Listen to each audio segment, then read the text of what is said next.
मालूम है कि माननीय प्रधानमंत्री श्री नरेंद्र मोदी जी के नेतृत्व में, उनके आशीर्वाद से, उनकी प्रेरणा से, उनके मार्गदर्शन में डबल इंजन की सरकार उत्तर प्रदेश में माननीय योगी आदित्यनाथ जी के नेतृत्व में कार्यरत है। माननीय योगी जी की सरकार के सुशासन के, मैं तो यूँ कहता हूँ कि स्वर्णकाल, मैं इसे कहता हूँ, स्वतंत्रता के बाद का भारतीय प्रशासन में, भारतीय राजनीतिक जीवन में ये स्वर्ण काल चल रहा है। इस स्वर्ण काल के 8 साल पूरे हुए हैं। उस पर मैं माननीय प्रधानमंत्री जी को नमन करता हूं, उनके कृपा के लिए राज्य पर, और माननीय मुख्यमंत्री जी के नेतृत्व के लिए उनको साधुवाद देता हूं, अभिनंदन करता हूं, अभिवादन करता हूं।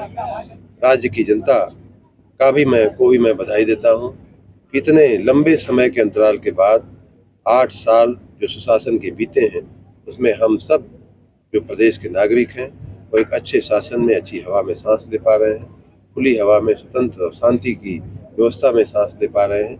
इसके लिए मैं माननीय मुख्यमंत्री जी को बहुत बहुत धन्यवाद और साधुवाद दूंगा। विशेष रूप से अगर बात करें तो आप सबको मालूम है कि 2017 के पहले उत्तर प्रदेश की क्या छवि थी। आर्थिक दृष्टि से अगर देखें तो एक बीमारू राज्य के रूप में इसकी छवि थी।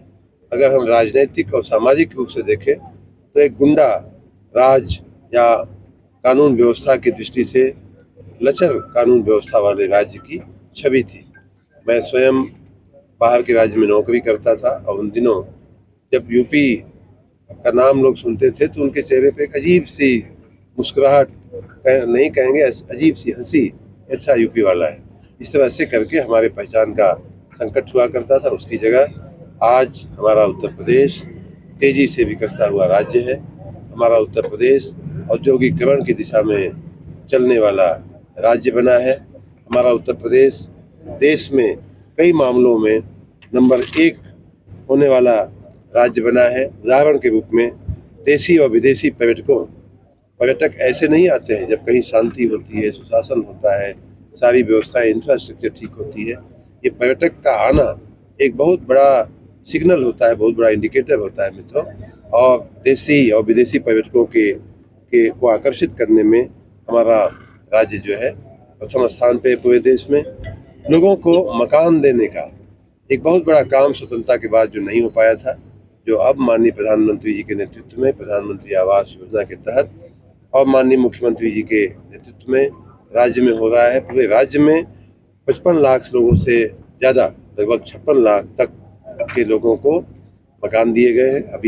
आज के कार्यक्रम में भी कई महिलाओं को हमने मकान की एक सांकेतिक चाबी, और मैंने पूछा भी उनसे कि आपका मकान पूर्ण हो गया है, आपको मकान मिल गया है? दोनों ने कहा कि हाँ, हमें मकान मिल गया है, पूर्ण हो गया है और संतोष है। तो ऐसे लगभग 56 लाख से ज़्यादा परिवारों को मकान दिया गया है, और उसमें भी अच्छी बात यह है कि महिलाओं के नाम पर मकान दिए गए हैं।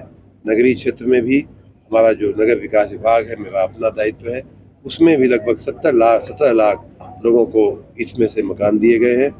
पीएम किसान निधि का पैसा देने में हमारा राज्य जो है पूरे देश में प्रथम है। उज्ज्वला गैस की योजना का क्रियान्वयन करने में उत्तर प्रदेश प्रथम है। स्ट्रीट वेंडर्स की योजना हमारे नगर निकायों में के मार्फत ही उसका अमल होता है, क्रियान्वयन होता है। उसमें भी हमारा राज्य जो है, हम लोग अच्छा काम करके, हमारे नगर निकाय के सभी अधिकारी पदाधिकारी ने अच्छा काम करते हुए उसमें भी देश में पूरा नंबर 1 स्थान हम लोगों ने प्राप्त किया है। और शौचालयों का निर्माण, मकान के साथ साथ शौचालय का निर्माण करते हुए भी हम लोग पूरे देश में प्रथम स्थान पे हैं। उसी प्रकार निःशुल्क राशन वितरण की बात करें 15 करोड़ लोगों को, उसमें हम नंबर 1 पे हैं। 60 लाख माताओं को मातृ वंदन योजना की सहायता दे करके हम लोग नंबर 1 पर है।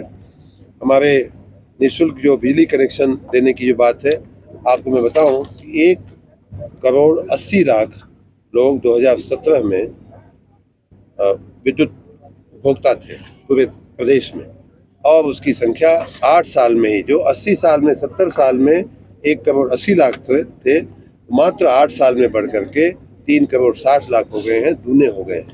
तो जो काम 80 साल में नहीं हुआ, वो काम हम लोगों ने 8 साल में करके दिखाया है। बिजली कनेक्शन देने में की गति में भी हमारा राज्य जो है प्रथम स्थान पे है। हमारा निःशुल्क उपचार जो आयुष्मान योजना है, निःशुल्क उपचार के लिए लोगों के, गरीब लोगों के, उसके क्रियान्वयन में भी हमारा राज्य प्रथम नंबर पे है। बैंक खाता लगभग 9.5 करोड़ से ज़्यादा बैंक खाते जो जनधन के खाते हैं उनको खोल करके हमारा उत्तर प्रदेश प्रथम नंबर पे है। उसी प्रकार घरौनी का प्रमाण पत्र हो या टेक्नोलॉजी के उपयोग का काम हो, इन सभी, चाहे टेक्नोलॉजी आधारित काम हो, चाहे गरीब कल्याण के काम हो, चाहे क्षेत्रीय विकास के काम हो, लोगों को मकान देना हो, राशन देना हो, तमाम काम इस तरह के जन कल्याण के करते हुए, विकास के करते हुए हमारा राज्य जो पहले विवादु राज्य माना जाता था, उस पहचान के संकट से निकलते हुए आज एक प्रगतिशील राज्य बना है। देश का पहला राज्य कई मामले में, जैसा मैंने बताया, और हम लोग अब बड़े गर्व के साथ कहते हैं कि विकसित भारत का विकसित उत्तर प्रदेश, नए भारत का नया उत्तर प्रदेश बन रहा है।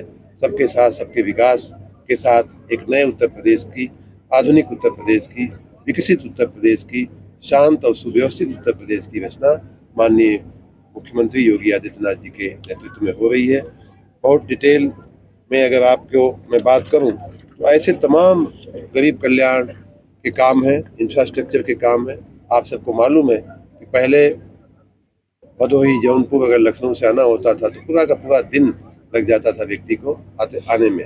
आज एक्सप्रेसवे की संख्या की अगर हम बात करें तो बहुत सारी एक्सप्रेसवे बन चुकी हैं, बहुत सारे हमारे हाईवे, जो आज ही हम जौनपुर से आ रहे थे भदोही, तो हमारे ड्राइवर ने बताया कि कुछ साल पहले ये रोड इतना खराब हुआ करता था, अब जो है उसका 4 लेन होने का ज़्यादातर हो गया है, थोड़ा बहुत काम जो चल रहा है वो भी हो जाएंगे। तो इस प्रकार तमाम ऐसे काम हैं, चाहे निःशुल्क गैस कनेक्शन के काम हो, चाहे हमने बताया निःशुल्क अनाज देने का काम हो, ये सारे काम उत्तर प्रदेश में पूरे देश में सबसे ज़्यादा हो रहा है। कृषि विकास जो था, हमारा प्रदेश जो है वो मूलतः कृषि पर आधारित प्रदेश है, कृषि प्रधान प्रदेश में कह लूँ तो है, लेकिन कृषि की जो वृद्धि दर थी, जो हमारी आर्थिक कृषि में जो वृद्धि होती है, ग्रोथ होती है, उसकी दर 3 से 5% हुआ करती थी। आज की तारीख में वो 13% से ऊपर कृषि की वृद्धि दर है। और किसानों के और बेहतर खेती हो सके और बेहतर कृषि से उत्पादन हो सके, उसके लिए चाहे सिंचाई की व्यवस्था हो, चाहे सिंचाई के पानी में जो बिजली जाती है उसको मुफ्त देने की व्यवस्था हो। हमने, इस सरकार ने, आपको सबको मालूम होगा कि पहली बार इस राज्य में हुआ है कि किसानों के नलकूप के, सिंचाई वाले नलकूप पे बिजली जो है अब हम लोगों ने मुफ्त कर दिया है। तो इस प्रकार किसानों का भी बहुत सेवा हो रही है। गन्ना मूल्य हो या चीनी मिलों के संचालन की बात हो, धान की खरीदी हो या गेहूं की खरीदी हो, रिकॉर्ड हमने तोड़ा है। हर क्षेत्र में पहले की अपेक्षा कई गुना वृद्धि हुई है। इतना ही नहीं, हमने जो बताया कि कई मामलों में हम देश में नंबर 1 बने हैं, उसमें कई ऐसी हमारे कृषि उत्पादन भी हैं जिनमें हम देश में नंबर 1 है। दूध उत्पादन है, गेहूं उत्पादन है, सब्जी, फल और हमारे फूल का उत्पादन है। इन सारे मामलों में हमारा प्रदेश जो है वो 400 लाख टन सब्जियों के उत्पादन के साथ हमारा प्रदेश जो है पूरे देश में नंबर 1 है। कानून व्यवस्था आप सब जानते हैं, पहले सबसे बड़ा जो समस्या उत्तर प्रदेश की थी, और क्यों लोग हमारे ऊपर मुस्कुराते थे, क्यों हमको देख करके, उत्तर प्रदेश के लोगों को देख करके लोग किनारा काटते थे, वो यही मुख्य कारण ये था कि कानून व्यवस्था बहुत खराब थी। गुंडा राज पूरे प्रदेश में स्थापित था। महिलाओं, बच्चियों, कन्याओं का जीवन, उनकी इज्जत सुरक्षित नहीं थी। किसी को भी कभी भी किसी के साथ कोई भी अनहोनी हो सकती थी, किसी का भी प्लाट कब्जा हो सकता था। इस तरह का जो वातावरण पूरे उत्तर प्रदेश में था, उसको पिछले 8 सालों में माननीय योगी आदित्यनाथ जी के नेतृत्व में समाप्त करते हुए कानून का राज स्थापित हुआ है। और जो माफिया राज, हर जिले में एक माफिया को जो आवंटित कर दिया गया था पहले के सरकारों के द्वारा, उसको खत्म करते हुए अब कानून का राज, जिले के प्रशासन का राज हर जिले में स्थापित किया गया है। इंफ्रास्ट्रक्चर की मैं बात करूं तो मैंने एक्सप्रेसवे और बड़े मार्गों का तो हमने बात किया, लेकिन ग्रामीण मार्ग भी लगभग सभी के सभी गांव जो है मार्गों से संतृप्त कर दिए गए हैं और बहुत तेजी से उस पर काम भी चल रहा है। आपने देखा होगा पूर्वांचल एक्सप्रेस वे हो या बुंदेलखंड एक्सप्रेस वे हो, ऐसे तमाम एक्सप्रेस वे बन करके हमारा राज्य जो है बहुत तेजी से एक्सप्रेस वे पर दौड़ने वाला राज्य की व्याख्या में अब आने वाला है। इतना ही नहीं, हम हवाई सफ़र की अगर बात करें तो आपके बगल में बनारस है। जो लोग बनारस के एयरपोर्ट से 10 साल पहले के एयरपोर्ट से परिचित होंगे उनको मालूम होगा कि आज का एयरपोर्ट और 10 साल पहले का बनारस का एयरपोर्ट या उससे जुड़ने वाली सड़कें जो 10 साल पहले थी और आज जो है कितना उसमें फ़र्क आ गया है। बनारस से भदोही आना हो या बनारस से एयरपोर्ट से बनारस शहर में ही जाना हो तो भी कितना फ़र्क आ गया है। इनलैंड वाटर वेज का भी हमारे यहाँ विकास हो रहा है। पश्चिम की अगर हम बात करें तो दुनिया का सबसे बड़ा एयरपोर्ट जेवर एयरपोर्ट बन करके लगभग तैयार है और जनता की सेवा में आ रहा है। नगरीय सेवाओं की अगर मैं बात करूं, चूँकि मैं नगर विकास मंत्री हूं, तो हम लोग सामान्य रूप से जो अंधेरे नगर, गंदे नगर, गली कुची में गंदगी वाले नगर, खराब गड्ढे वाली सड़कों वाले नगर, नाली पे पानी फैला हुआ नगर की जो पहचान उत्तर प्रदेश के नगरों की थी वो समाप्त करते हुए आज स्वच्छ नगर, सुंदर नगर, सुव्यवस्थित नगर करते हुए उससे भी आगे बढ़ते हुए हम लोग अब वैश्विक नगर की स्थापना की तरफ आगे बढ़ रहे हैं कि दुनिया के किसी भी देश का कोई भी शहर अगर हमारी कोई तुलना करे तो हम एक सेंटीमीटर भी हमारा पैमाना जो है उससे कम नहीं होना चाहिए। एक मार्क भी हमारा, एक भी नंबर हमारा उससे कम नहीं होना चाहिए। इस मिजाज के साथ हम लोग वैश्विक नगर बनाने की भावना के साथ नगरीय विकास का काम कर रहे हैं। आपने पिछले बजट में देखा होगा कि कई ऐसी योजनाएं पिछले हमारे ही मंत्रिकाल में हमने आधे दर्जन से ज़्यादा योजनाएं ऐसी ले आए हैं जिससे हमारे नगरों का हमेशा के लिए कायाकल्प हो सके और उनकी तुलना विश्व के सबसे अच्छे नगरों में हम कर सके। ताज़ा उदाहरण में अगर आपको दूं तो वैश्विक नगर योजना हम लोग उसी के नाम के साथ लाए हैं कि हमारा भदोही, हमारा ज्ञानपुर क्यों जर्मनी के, जापान के, इंग्लैंड के, अमेरिका के किसी नगर के साथ हमारी तुलना क्यों नहीं हो सकती? क्यों हमारे रास्ते खराब होने चाहिए? क्यों हमारी गलियां नालियां जो है सड़ी हुई होनी चाहिए? हम सब ठीक करेंगे और उसके लिए हमने नई नई योजनाएं लाई हैं। इस बार के बजट में 25-26 के बजट में भी माननीय वित्त मंत्री जी, माननीय मुख्यमंत्री जी की कृपा से हमारे विभाग को हम लोगों ने एक जिला मुख्यालय को स्मार्ट बनाने का, आप सबको मालूम होगा कि 17 नगर निगम जो है, बड़े जो हमारे नगर हैं, उनको स्मार्ट सिटी के रूप में विकसित करने की योजना पहले से चल रही है। लेकिन अन्य जो नगर मुख्यालय हैं जैसे आपका ज्ञानपुर है या हमारा जौनपुर है, तो ऐसे मुख्यालयों के लिए कोई विशेष योजना नहीं थी। अन्य योजनाएं तो बहुत हम लोग लेकर के आए। तो उनके लिए जो जिला मुख्यालय वाले जो नगर हैं उनके लिए विशेष प्रावधान करते हुए उनको विश्व के विकसित नगरों के लाइन पे विकास करने का हम लोग पूरा प्रयास कर रहे हैं। ऊर्जा की अगर बात करें तो आप सबको मालूम है ऊर्जा के क्षेत्र में बहुत आमूलचूल परिवर्तन पिछले, चूँकि हमारा विभाग है मैं उससे अच्छे से परिचित भी हूँ, तो 8 घंटा 7 घंटा बिजली आना ये बड़ी आम बात थी। कई बार कई लोग तो हमको कहते हैं, और मुझे स्वयं का विद्यार्थी जीवन भी याद आता है। नौकरी काल में हम जब गांव आते थे या विद्यार्थी जीवन में गांव जाते थे तो हफ्तों बिजली नहीं आती थी। हफ्ते का वार बनता था कि इस हफ्ते आई है तो अब अगले हफ्ते नहीं आएगी। उस परिस्थिति से निकलते हुए नगरों में 24 घंटे, जिला मुख्यालयों में 24 घंटे और ग्रामीण क्षेत्र में भी 18 से 20 घंटे बिजली निर्बाध निरंतर दी जा रही है। हम लोग जो हमारी आधारभूत संरचना थी, बिजली के तार थे जगह जगह, आपने देखा होगा गांव तक में उसको जर्जर तारों को बदलने का काम, खंभों को बदलने का काम, अधिभारित ट्रांसफार्मर जो हैं उनको ओवरलोड जो है उनको ठीक करने का काम, ऐसे तमाम काम जो है, नए उपकेंद्र बनाने का काम, ऐसे तमाम काम हम लोग बिजली के क्षेत्र में कर रहे हैं। हमारे आपने देखा कि महिला कल्याण और बाल कल्याण की जो योजनाएं होती हैं उनको कब वो योजना आती थी, कब चली जाती थी, कब उसका पैसा कौन गट कर गया मालूम ही नहीं पड़ता था। आज हमारा ये पूरा व्यवस्थापन महिला बाल कल्याण का हजारों लोगों के बीच में, हजारों लोगों की उपस्थिति में, बच्चों को चाहे नवजात शिशु को अन्नप्राशन कराना हो, चाहे सगर्भा महिलाओं को गोद भराई का काम हो, चाहे बालिकाओं के कल्याण की योजनाओं का लाभ उनको देने का काम हो, चाहे होनहार बच्चों को कंप्यूटर देने का काम हो, ये सब कुछ हजारों हजार लोगों की उपस्थिति में स्टॉल लगा करके जानकारी दे करके सबको उन योजनाओं के प्रति सतर्क और सचेत करते हुए, जिनको लाभ मिला है उनको शाबाशी देते हुए, जिनको लाभ नहीं मिला है उनको मार्गदर्शन देते हुए हम लोग इन सारी योजनाओं का क्रियान्वयन कर रहे हैं।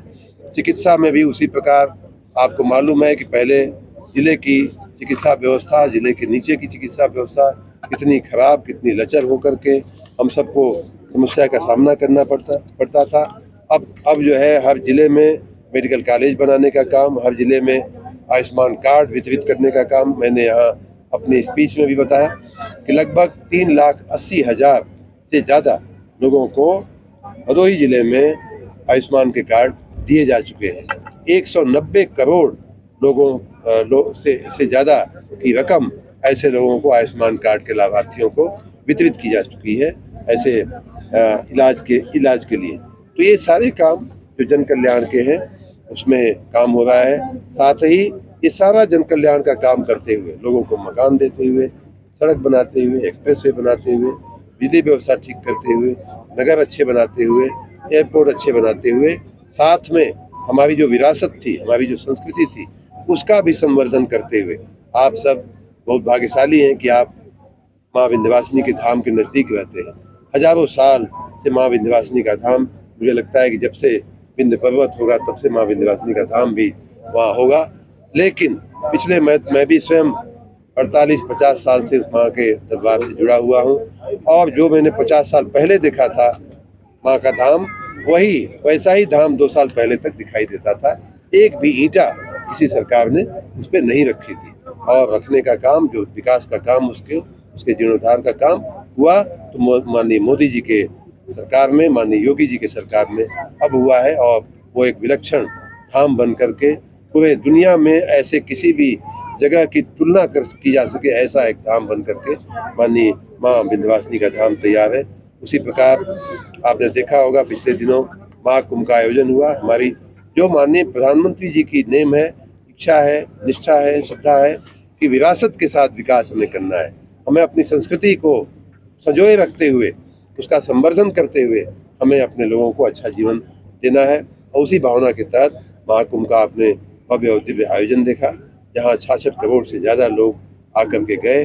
सबने दिव्य, भव्य और डिजिटल महाकुंभ का दर्शन किया। पूरी दुनिया ने उत्तर प्रदेश के सरकार के प्रबंधन की, भारत सरकार के प्रबंधन की योजना की प्रशंसा किया।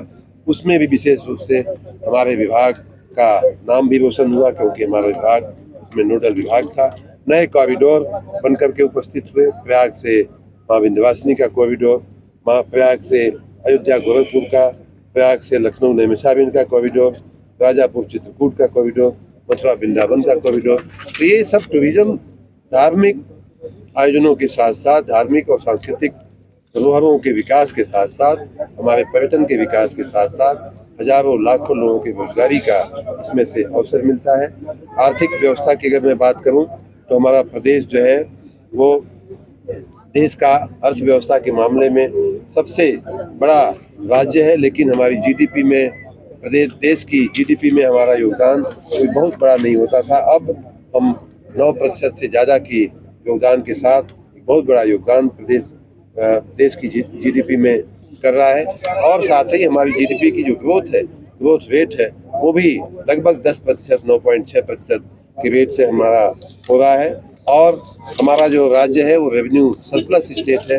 पिछला जो बजट पेश किया गया उसमें आपने देखा होगा कि जो भारत सरकार ने जो वित्तीय घाटा है, राजकोषीय घाटा है, उसकी जो लिमिट बनाई है उसके अंदर ही हमारा वित्तीय घाटा 3% के अंदर ही रहा था। तो रेवेन्यू सरप्लस स्टेट होते हुए, वित्तीय प्रबंधन अच्छे ढंग से करते हुए, लोगों का वित्तीय समावेशन करते हुए, जैसा मैंने कहा कि करोड़ों लोगों का, 9 करोड़ से ज़्यादा लोगों के जनधन खाते खोल करके उसमें एक एक पैसा जो उनके लाभ के लिए योजनाओं का आता है उसका व्यवस्थापन करते हुए, वित्तीय समावेशन करते हुए हमारा राज्य लोगों के, गरीब से गरीब व्यक्ति की सेवा करने में माननीय मुख्यमंत्री जी, माननीय प्रधानमंत्री जी के नेतृत्व में हम लोग आगे बढ़ रहे हैं। हमने 8 साल में उत्तर प्रदेश, मैं स्वयं इस बात का साक्षी हूँ कि लोग कैसे उत्तर प्रदेश को बीमारू राज्य कहते थे। हम लोग जब पढ़ते थे और आईएएस की परीक्षा दे रहे थे तो उसमें प्रश्न आता था कि बीमारू मतलब क्या, तो बीमारू राज्यों में BIMARU होता था। आप सबने भी पढ़ाई किया होगा, आप सबने देखा होगा। तो सभी इस तरह के आते थे। बिहार आता था, मध्य प्रदेश आता था, राजस्थान आता था और अंत में आता था यू मतलब उत्तर प्रदेश आता था। अब उसमें से निकल करके हमारा राज्य जो है शून्य से शिखर तक पहुंचना, जो देश में नंबर 1 राज्य बन रहा है। हमारी अर्थव्यवस्था, देश की अर्थव्यवस्था में एक बहुत बड़ी योगदान कर रही है हमारा प्रदेश। एक और बात मैं आपको बताना चाहूँगा कि डिजिटल प्रदेश जो बन रहा है। अभी हम माँ विंध्यवासिनी के धाम में गए थे, पिछली हमारी जो विजिट हुई थी लगभग 10 ही दिन हुआ होगा। वहाँ मिर्जापुर के नगर पालिका ने, जिसमें विंध्यवासिनी माँ का धाम आता है, पूरे माँ विंध्यवासिनी के धाम को डिजिटल बना दिया है, पूरा वाईफाई कर दिया है। अगर आप जाएंगे, आपका स्मार्टफोन होगा तो आप माँ के धाम में 1 घंटा बिना शुल्क के वाईफाई का उपयोग कर सकते हैं और उसके बाद उन्होंने कुछ सामान्य सा चार्ज रखा है। तो इस प्रकार digital Uttar Pradesh, technology driven Uttar Pradesh बनने की दिशा में हम बहुत तेजी से आगे बढ़ रहे हैं। आपने महाकुंभ देखा, महाकुंभ को डिजिटल महाकुंभ कहा गया और हम लोग जब शुरू में कहते थे कि महाकुंभ का व्यवस्थापन, चूंकि ये महाकुंभ आधुनिक भारत में हो रहा है, चूंकि ये महाकुंभ डिजिटल इंडिया में हो रहा है, चूंकि ये महाकुंभ स्किल इंडिया में हो रहा है, चूंकि ये महाकुंभ विकसित भारत में हो रहा है, ऐसे नेता के नेतृत्व में हो रहा है जो दुनिया का सबसे चाहता नेता है, जो डिजिटल नेता है। ऐसे समय में हमें अपने महाकुंभ को भी डिजिटल महाकुंभ बना करके हम प्रस्तुत करेंगे। जब 3000 AI वाले कैमरे, हमने रिमोट कंट्रोल वाले सफाई की व्यवस्था, कैमरे से देख करके जो सफाई के वाहन चलते हैं उनकी व्यवस्था जब हमने देखा किया और करके उसका किया ही नहीं बल्कि उसका धरातल पे उसका लाभ दिखाया कि क्यों स्वच्छ है महाकुंभ की एक इंच जमीन जो है, क्यों एक तिनका भी गिरा हुआ नहीं दिखता है। तो उसमें सफाई कर्मियों के परिश्रम पुरुषार्थ के साथ साथ डिजिटल महाकुंभ होने का भी बहुत बड़ा उसमें योगदान है। तो इस प्रकार उत्तर प्रदेश अब एक आधुनिक प्रदेश बन रहा है, आधुनिक क्षेत्र बन रहा है।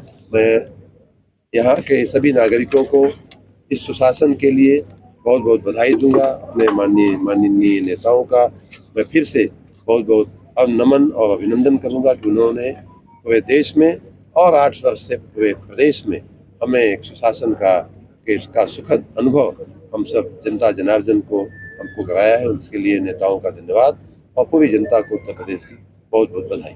अच्छा, कहते हैं कि 8 साल बवाल। 8 साल बवाल वो इसलिए कहते हैं, देखिए बवाल एक बड़ा मानसिक व्याख्या का प्रश्न है। अगर आप शांत चित्त हैं, शांत बैठे हुए हैं, कोई व्यक्ति उत्तेजित है, कोई आदमी परेशान है, अब बवाल हमें आपको कोई नहीं दिखता है। हमने कहा ना कि न प्लाट कब्जा हो रहा है, न महिलाओं की आबरू लूटी जा रही है, न महिलाओं के साथ छेड़खानी हो रही है। हम आप शांत हैं। हजारों लोग यहाँ बैठे थे 5 घंटे से, मैं स्वयं देख रहा हूँ 4 घंटे से, किसी को कोई बवाल नहीं दिखा है। उन्हें बवाल इसलिए दिख रहा है कि जो माफिया थे वो या तो जेल में है या तो आप जानते ही हैं कहाँ है। हम उस शब्द का उपयोग नहीं करना चाहते, वो उनके लिए बवाल, माफियाओं के लिए इस समय बवाल है। जो कहते थे समाजवाद का नारा है, खाली प्लाट हमारा है, उनको बवाल है, उनके लिए समस्या है। जो जिन लोगों ने गरीब आदमी का प्लाट कब्जा करके अपने महल खड़ा कर लिए थे, उनके घर के सामने बुलडोजर जाके खड़ा है, उनके लिए बवाल है। ऐसे जो गुंडे मवाली हमारे आपके साथ जीवन के साथ खिलवाड़ करने वाले लोग, जो भ्रष्ट लोग थे, उनके लिए बवाल है। यहीं भदोही, जौनपुर, आजमगढ़, मैं तो प्रयाग में पढ़ा हूँ। बहुत से लड़के उन दिनों हम जब पढ़ते थे तो PCS की परीक्षाएं देते थे, IAS की परीक्षाएं देते थे। माँ की कृपा से हमारा IAS में हो गया, बहुत से लोग PCS की परीक्षाएं देते थे। उनका चयन जो है ईमानदारी से, निष्ठापूर्वक, उनकी मेहनत, उनकी परीक्षा में उनका जो परफॉर्मेंस था उसके आधार पर उन दिनों होता था। बीच के समय काल में क्या हुआ, बीच के समय काल में सैफई से चिट्ठियाँ आती थी कि इसका सिलेक्शन PCS में होना चाहिए, इसका सिलेक्शन दरोगा में होना चाहिए, इसका सिलेक्शन डिप्टी SP में होना चाहिए, इसका सिलेक्शन फलाना में होना चाहिए, तहसीलदार में होना चाहिए, वो व्यवस्था खत्म हो गई। योगी जी ने, मोदी जी ने वो व्यवस्थाएं खत्म हो गई। तो ऐसे लोगों के लिए बड़ा बवाल है, क्योंकि उनकी रोजी रोटी खत्म हो गई, उनकी दुकान बंद हो गई भाई। उनका तो कहाँ से बवाल, नहीं बवाल ही बवाल है उनके लिए। इसीलिए मंत्री तो मैं इसीलिए उनको बौखलाहट है, इसीलिए उनको बवाल है। और ये बवाल मैं यूं भी ये भी कहूँगा कि जब तक मोदी जी, योगी जी और AK शर्मा लोग रहेंगे तब तक ये बवाल उनके सिर पे नाचता रहेगा। आपको बहुत एडमिनिस्ट्रेशन में करप्शन को लेकर के क्या सुधार किया गया? एडमिनिस्ट्रेशन में करप्शन को लेकर के जीरो टॉलरेंस हमारी सरकार का है। माननीय प्रधानमंत्री जी का जीरो टॉलरेंस की नीति है, माननीय मुख्यमंत्री जी की जीरो टॉलरेंस की नीति है। और आप देख सकते हैं कि आए दिन किसी भी वर्ग का कर्मचारी हो, चाहे अधिकारी हो, कितना भी बड़ा अफसर हो, कितना भी बड़ा अधिकारी हो, अगर वो भ्रष्टाचार में रत्ती भर भी लिप्त पाया जाता है तो उसके खिलाफ कार्रवाई होती है और हो रही है। आकाश भूमि न्यूज राष्ट्रीय समाचार पत्र व वेब न्यूज चैनल, निडर पत्रकारिता की एक अनोखी झलक। लाल बटन दबाकर चैनल को सब्सक्राइब करें तथा घंटी का बटन अवश्य दबाएं ताकि सभी वीडियो की जानकारी आपको मिलती रहे। अपने आसपास होने वाली घटनाओं की जानकारी के लिए आप हमें नीचे लिखे नंबरों पर संपर्क कर सकते हैं।